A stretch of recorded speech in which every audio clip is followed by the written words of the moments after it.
लेकिन मैं इस चीज़ को समझना चाहूँगा अक्षत जी आपसे कि ये वोट जो आ रहे हैं कांग्रेस के खाते में आ रहे हैं या बीजेपी के खाते में आ रहे हैं, तो ईवीएम से रहे हैं, जिस पर भरोसा नहीं रहता कांग्रेस को। हाँ, परिणाम आने पर वो एंगल वो भी खुलेगा, लेकिन अभी उसके लिए बहुत जल्दी है। और जो अंतर की बात हो रही है तो उसमें 15 में से सिर्फ 4 राउंड ही अभी गिनती हुई है। उसमें अंतर जो है उसको परिणाम मान लेना ये गलती होगी, इतनी जल्दी उसको मान लेना। इसलिए ईवीएम का मुद्दा तो बाद में खुलेगा, जब परिणाम आ जाएंगे उसके बाद खुलेगा। लेकिन अभी जो परिणाम अभी तक सामने आ रहे हैं उसमें बहुत जल्दी ही, जैसे अभी पचौरी जी भी कह रहे थे कि इस पर हम आत्ममंथन करेंगे या उसमें हम उसका क्या मंतव्य है उसको जानने की कोशिश करेंगे। तो वरिष्ठ नेतृत्व में भी इस बात को लेकर अब चिंतन शुरू हो जाएगा कि कहाँ पर हम चूके, कहाँ पर हमारी कमी रही है और कहाँ पर हमने अच्छा किया, उन सब का आकलन अब वो करेंगे। ठीक है। नेहा जी, कड़ी टक्कर तो मिली इस बार, क्योंकि ये जो रुझान है वो तो यही बता रहे हैं कि ग्वालियर जैसा बड़ा नगर निगम, ग्वालियर में तो आपके बहुत बड़े बड़े दिग्गज ग्वालियर चंबल से आते हैं, लेकिन उसके बावजूद इतनी बड़ी बढ़त अगर कांग्रेस ने अभी बना रखी है, भले ही शुरुआती बात हो, लेकिन शुरुआती में भी कई वार्डों से तो खुल गए हैं वहाँ के मत क्या हैं, लोगों का रुझान क्या है, लोगों ने किसको दिया है, किसको पसंद किया है, ये तो बातें सामने आ रही है ना। तो ये बड़े बड़े दिग्गजों को सोचने की बात नहीं है क्या? नहीं, देखिए, भारतीय जनता पार्टी तो किसी भी चुनाव को छोटा समझती नहीं और किसी भी चुनाव को हल्के तरीके से लेती नहीं है पुनीत जी। इसीलिए भारतीय जनता पार्टी जो है वो लाइव ऑर्गेनाइजेशन कहलाता है, और कांग्रेस पार्टी जो सर्वे करती रहती है वो सर्वे में उलझ कर रह जाती है, पर जनता के बीच में सर्व करने के लिए कभी नहीं पहुंचती। तो ये बहुत बेसिक और मूल अंतर है भारतीय जनता पार्टी और कांग्रेस पार्टी में। एक कार्यकर्ता, और जब मैं कार्यकर्ता कहती हूं तो आप मुख्यमंत्री जी से लेकर प्रदेश अध्यक्ष जी से लेकर बूथ और पन्ना अध्यक्ष और तमाम सारे कार्यकर्ताओं को जोड़ लीजिए, वो सभी जनता के बीच में रहते हैं। ये चुनाव भी हमारे लिए बहुत महत्वपूर्ण था और हर चुनाव हमारे लिए महत्वपूर्ण होता है, इसीलिए कभी बाई इलेक्शंस भी होते हैं, 1 सीट पे 2 सीट पे भारतीय जनता पार्टी आपको उसी ताकत से दिखाई देती है। उसका मूल अंतर यह है कि भारतीय जनता पार्टी के जो कार्यकर्ता हैं, जो जनप्रतिनिधि हैं, उनके सिर पर उद्योगपति कमलनाथ जी जैसा घमंड नहीं है, जो हेलीकॉप्टर में घूमते हैं और सिर्फ हवा में रह जाते हैं, जो ड्राइंग रूम से शुरू करके ट्विटर पर अपनी राजनीति को खत्म कर देते हैं। भारतीय जनता पार्टी का कार्यकर्ता अपने आप को जनता का सेवक मानता है और इसीलिए सतत रूप से बीच में रहता है। टक्कर अगर कांग्रेस पार्टी की आप हम सब देख रहे हैं तो ये कहीं कहीं पर हो सकती है, पर वो व्यक्तिगत उनका जो परफॉर्मेंस है प्रत्याशियों का उस स्तर पर हो सकती है। Congress party as a whole, as a संगठन कभी आपको चुनाव के मैदान पर नहीं दिखाई देगी, और इसीलिए उम्मीदवारी जताने आते हैं तो चप्पल जूते चल जाते हैं, कुर्सियां चल जाती हैं, टिकट वितरण हो जाता है तो सब अकेले घूमने लग जाते हैं। और जैसे प्रत्याशियों को टिकट मिलने के बाद भी वो अनाथ घूम रहे थे, उनके पास कोई वरिष्ठ नेतृत्व का साथ नहीं था, ये भी हमारे सामने है। अब देखिए, कांग्रेस के जो इनके दौर के प्रत्याशी हैं, उन्हें पता था कि जीत तो होनी नहीं है, तो कम से कम पूर्व में ही एक जो खुशी है अपने कार्यकर्ताओं को बूस्ट करने के लिए वो मना लें, क्योंकि राजनीतिक दल होने के नाते एक कांग्रेस पार्टी परिवार के तौर पर तो उन अपने कार्यकर्ताओं को प्रोत्साहित करेगी नहीं कि उन्होंने जो भी मेहनत की है। पर पुनीत जी, देखिए, भारतीय जनता पार्टी के जो प्रयास थे वो वोटों में तब्दील हो रहे हैं, और आपके चैनल के माध्यम से लोगों ने जो भारतीय जनता पार्टी पे अपार विश्वास दिखाया है, मैं उनको धन्यवाद देना चाहती हूँ कि अपने घर से बाहर निकल कर आए और अपने नगर के लिए उन्होंने वापस से विकासशील सरकार के ऊपर मोहर लगाई है। विकासशील सरकार के ऊपर मोहर लगाई है। पुनीत जी, 1 मिनट लेना चाहूंगा। हाँ, बिल्कुल बिल्कुल, आप अपनी बात पूरी कीजिए, फिर मेरा सवाल भी आप ही से।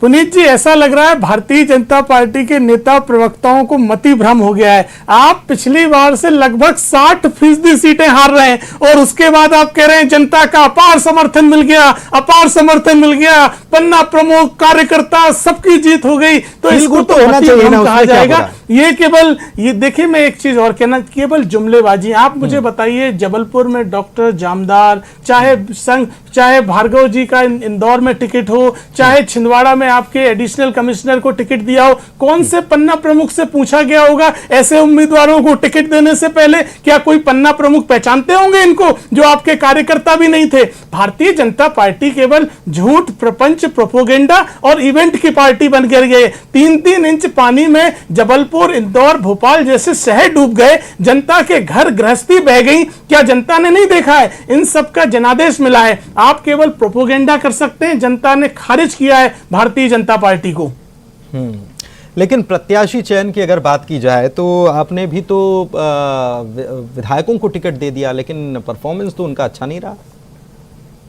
देखिए पुनीत जी, कांग्रेस पार्टी झूठ नहीं बोलती है। हमने कहा था हमारे लिए जीत का क्राइटेरिया सबसे बड़ा क्राइटेरिया है। जहां जो मजबूत उम्मीदवार हैं उन्हें हमने उम्मीदवार बनाया है। ग्वालियर में हमारे विधायक की पत्नी लीड कर रही हैं, उज्जैन में कांग्रेस के विधायक जीत रहे हैं, इंदौर में भी हमारे जो प्रत्याशी हैं वो बहुत छोटे से मार्जिन से अभी पीछे हैं और हमें पूरी उम्मीद है कि वो आगे आएंगे और संजय शुक्ला जी चुनाव जीतेंगे। छोटा मार्जिन कैसे हो गया अजय जी?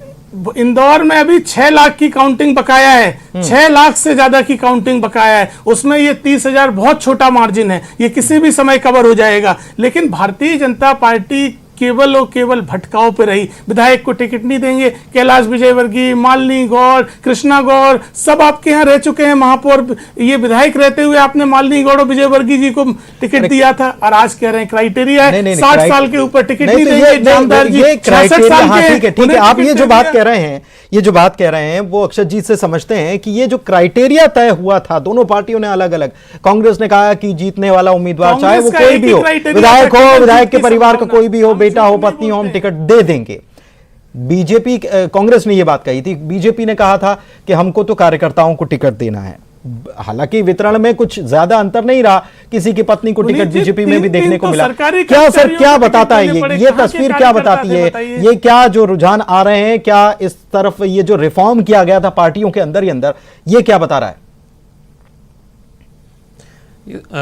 इसमें तो कोई दो राय नहीं है कि संगठन के स्तर पे भारतीय जनता पार्टी का एक मजबूत तंत्र पूरे प्रदेश में है, आज ही नहीं वर्षों से है।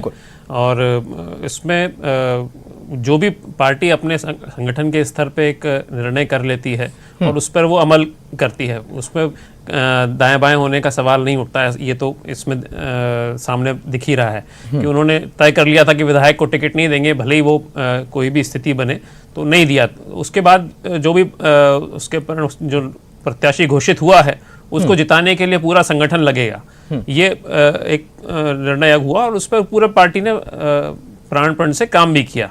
अब परिणाम उसके जो भी आ रहे हैं सामने, ऐसा नहीं है कि बिल्कुल ही विपरीत परिणाम है। अभी भी आधी अगर मतगणना हुई है तो उसमें 6 में आगे चल रहे हैं। निश्चित रूप से कांग्रेस ने भी गेन किया है, लेकिन ऐसा आप भारतीय जनता पार्टी को नकार सकते हैं, नकारने की स्थिति में तो कतई नहीं है। बिल्कुल नहीं है, क्योंकि नगर परिषदों से भी, नगर परिषदों या नगर पालिकाओं से जो स्थिति निकलकर सामने आ रही है, वहां पर वो जो वार्ड पार्षद जो हैं उनकी जीत की स्थिति देखी जाए तो वहां से जो मोटा मोटी आंकलन जो आ रहा है उसमें हम देखें तो कांग्रेस से ज्यादा बीजेपी मजबूत स्थिति में नजर आ रही है। आज सुबह की जो वीडी शर्मा जी की जो प्रेस कॉन्फ्रेंस थी उसमें उन्होंने बताया कि जिला पंचायतों में भी 52 में से 44 जिला पंचायतों में भारतीय जनता पार्टी को बहुमत मिला है। हालांकि उसमें कांग्रेस के भी कुछ दावे हैं, लेकिन ग्राउंड रियलिटी या ग्राउंड धरातल पे जो परिणाम आ रहे हैं उसमें भारतीय जनता पार्टी मजबूत पार्टी के रूप में उभर के सामने आई है, इसमें कोई दो राय नहीं है। लेकिन कांग्रेस भी टक्कर दे रही है। नगर निगम मतलब कांग्रेस जो है वो अब ये जो है कि पहले ये जो कहा जा रहा था कि विपक्ष नहीं है, कांग्रेस 0 हो गई, 0 हो गई, वो तस्वीर तो नहीं बन रही। कम से कम कांग्रेस भी टक्कर में एक लाइफलाइन है, यहाँ पर वो बिल्कुल टक्कर दे रही है। नगर निगम खास करके शहरों में, जैसा कि अभी अजय जी बता रहे थे कि शहरों में तो दिग्विजय सिंह जी की सरकार के समय भी हम सिर्फ 3 नगर निगमों में काबिज थे, तो निश्चित रूप से शहरों में ये एक परिवर्तन देखने को मिल रहा है।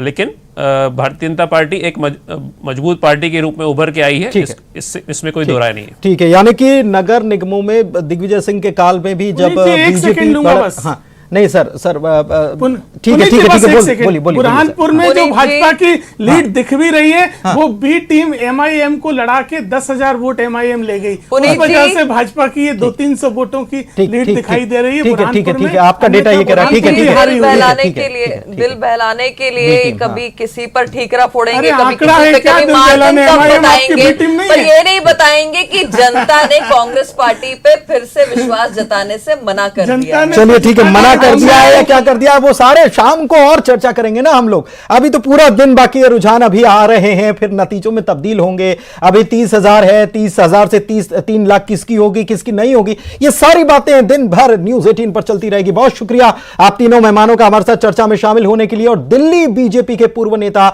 नवीन जिंदल की सुरक्षा के लिए उनके घर के बाहर खड़ी पीसीआर वैन पर शनिवार रात कुछ लोगों ने हमला कर दिया। इस बात की जानकारी नवीन जिंदल ने रविवार सुबह ट्वीट करके दी है। उन्होंने ट्वीट में लिखा है कि इस्लामिक जिहादियों से मेरे परिवार की जान को खतरा है। इसके साथ ही नवीन जिंदल ने कहा है कि इस बारे में कई बार दिल्ली पुलिस को लिखित में शिकायत दे चुका हूं। उन्होंने यह भी कहा है कि पुलिस मेरे और मेरे परिवार की सुरक्षा का पुख्ता प्रबंध करे।